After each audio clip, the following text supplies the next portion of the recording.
అందరూ గుర్తుపెట్టుకోవాల్సిన విషయం ఏంటంటే అమ్మ, ఇది వానాకాలం కాబట్టి ఇట్లా మురికి కాలువలు కానీ ఈ విధంగా నీళ్లు నిల్వ ఉంటే ఏమైందంటే అలా దోమలు చిన్న గుడ్లు లక్షలు పెట్టి వాటి ద్వారా పెద్ద దోమలు పెరిగి విష జ్వరాలు వస్తాయి.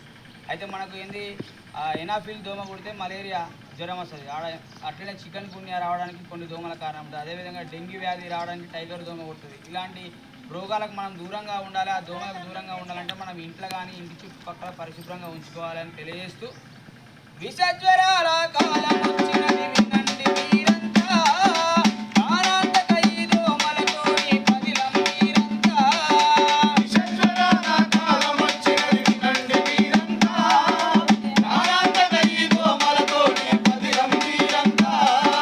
విష జ్వరాల కాలం వచ్చినది వినండి మీరంతా, ప్రాణాంతక ఈ దోమలతోని పదిలం మీరంతా. విష జ్వరాల కాలం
ఈ విష జ్వరాల బారిన పడకుండా ఉండాలంటే తప్పకుండా మీరందరూ ప్రతిరోజు స్నానం చేయడం కావచ్చు,